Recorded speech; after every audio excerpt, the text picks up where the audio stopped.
Friends আজ আইপিএলের 7তম ম্যাচে গুজরাট টাইটান্স আর কলকাতা নাইট রাইডার্সের মুখোমুখি হওয়ার কথা ছিল নরেন্দ্র মোদী স্টেডিয়ামে, কিন্তু দুঃখের বিষয় এই ম্যাচটি বাতিল করে দেওয়া হয়েছে, এই ম্যাচটি ক্যান্সেল করে দেওয়া হয়েছে। আর তার কারণ তোমরা সবাই অবশ্যই জানো, যারা তোমরা টিভির পর্দায় চোখ রেখেছিলে, যারা তোমরা জিও সিনেমায় দেখছিলে যে স্টেডিয়ামে অবিরাম বৃষ্টি হচ্ছিল, টস হতে দেরি হচ্ছিল, আর অবশেষে এই অবিরাম বৃষ্টি, এই মুষলধারা বৃষ্টির কারণে ম্যাচ রেফারি সিদ্ধান্ত নেয় না এই ম্যাচটি করা যাবে না, আর এই ম্যাচটি বাতিল করে দিয়েছে। ফ্রেন্ডস এই ম্যাচটি বাতিল করার পর যে 2 পয়েন্ট দেওয়া হয় কোনো টিমকে জেতার পর, সেই 2 পয়েন্টকে কিন্তু দুটো দলের মধ্যেই ম্যাচ রেফারি ভাগ করে দিয়েছে। 1 পয়েন্ট দিয়েছে কলকাতা নাইট রাইডার্সকে, 1 পয়েন্ট দেওয়া হয়েছে গুজরাট টাইটান্সকে। আর এই 1 পয়েন্ট পাওয়ার পর এই মুহূর্তে পয়েন্টস টেবিল তালিকার কেকেআর 1 নম্বরে আছে 13 ম্যাচে 19 পয়েন্ট পেয়ে, আর অন্যদিকে গুজরাট টাইটান্স কিন্তু 1 পয়েন্ট পেয়ে 13 ম্যাচে 11 পয়েন্ট দাঁড়িয়েছে। আর আজকের এই বৃষ্টি আর আজকের এই ম্যাচ বাতিল সবথেকে বড় ক্ষতি করলো গুজরাট টাইটান্সের। ফ্রেন্ডস গুজরাট টাইটান্সের আজকেই কিন্তু প্লে অফসের যাত্রা শেষ হয়ে গেল। তার কারণ তোমরা পয়েন্টস টেবিল তালিকায় দেখতেই পারছো, 13 ম্যাচে 11 পয়েন্ট গুজরাট টাইটান্স। পরের ম্যাচ জিতলেও 13 পয়েন্ট পর্যন্ত যেতে পারবে গুজরাট, কিন্তু বাকি দলগুলো 14 পয়েন্ট 16 পয়েন্ট পর্যন্ত পৌঁছে গেছে। তাই গুজরাট টাইটান্স আর যেতে পারবে না প্লে অফসে।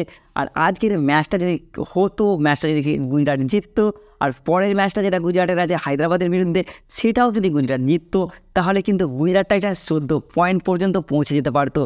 কিন্তু ফ্রেন্ডস আজকের ম্যাচটা বাতিল হয়ে যাওয়ার কারণে 1 পয়েন্ট গুজরাট পেয়েছে।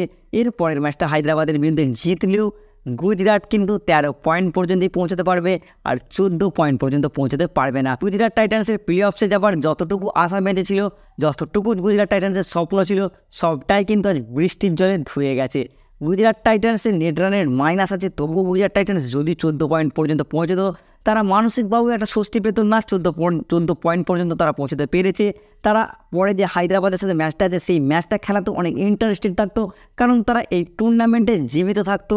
কিন্তু আজকের এই ম্যাচ বাতিলের পর তাদের আশা, তাদের ভরসা, তাদের স্বপ্ন সব কিছুই ভেঙে চুরমার।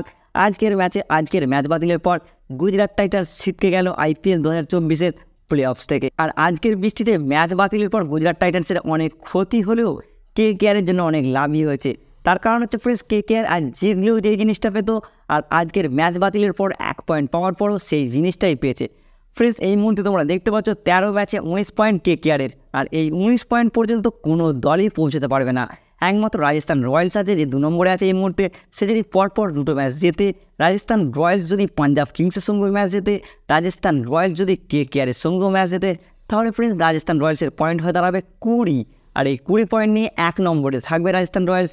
আর কেকেআর রাজস্থান রয়্যালসের সঙ্গে ম্যাচটা হারলেও পরের ম্যাচটা, তাহলে কেকেআর 14 ম্যাচে 19 পয়েন্ট পেয়ে 2 নম্বরে থাকবে। তার মানে ফ্রেন্ডস কনফার্ম কেকেআরের হয়ে গেল টপ 2 পজিশনটা। এই 19 পয়েন্ট পর্যন্ত কোনো আইপিএল দল পৌঁছতে পারবে না। হায়দ্রাবাদ পৌঁছতে পারবে না, হায়দ্রাবাদ 18 পর্যন্তই পৌঁছতে পারবে, চেন্নাই সুপার কিংস 16 পর্যন্ত পৌঁছতে পারবে। তাই ফ্রেন্ডস আজকের 1 পয়েন্টটা কেকেআরকে কোয়ালিফায়ার 1 খেলার জন্য কনফার্ম করে দিল। ফ্রেন্ডস কেকেআর কিন্তু অফিসিয়ালিভাবে কনফার্ম হয়ে গেল কোয়ালিফায়ার 1 ম্যাচ, মানে সেমিফাইনাল 1 ম্যাচটা কেকেআর এই ম্যাচ বাতিলের পর 1 পয়েন্ট পাওয়ার পর পুরোপুরি কনফার্ম হয়ে গেছে যে 21শে মে কলকাতা নাইট রাইডার্স প্রথম কোয়ালিফায়ার বা প্রথম সেমিফাইনাল আইপিএল 2024-এর খেলবে। হ্যাঁ ফ্রেন্ডস এটা কিন্তু অফিসিয়ালি কনফার্ম করে দেওয়া হয়েছে, 21শে মে কেকেআর প্রথম কোয়ালিফায়ার খেলবে। সবশেষে তোমাদের কাছে আমার একটা প্রশ্ন, সেটা হচ্ছে ফ্রেন্ডস কেকেআর তো সেমিফাইনালে প্রথমে পৌঁছে গেল, কেকেআর যদি ফাইনালে পৌঁছায়, কেকেআরকে এইবারে আইপিএল 2024-এর ট্রফিটা জিতবে, সেটা কিন্তু তোমরা অবশ্যই নিচে কমেন্ট বক্সে লিখে জানাবে। ফ্রেন্ডস 2014 সালের পর 2024 সালে কি কেকেআর ট্রফিটা পাবে? গৌতম গম্ভীর ব্যাক করার পর কেকেআরের কাছে কেউ ট্রফিটাও ব্যাক করবে? সেটা কিন্তু তোমরা অবশ্যই নিচের কমেন্ট বক্সে লিখে জানাবে। আর ভিডিওটি দেখার জন্য তোমাদের অসংখ্য ধন্যবাদ।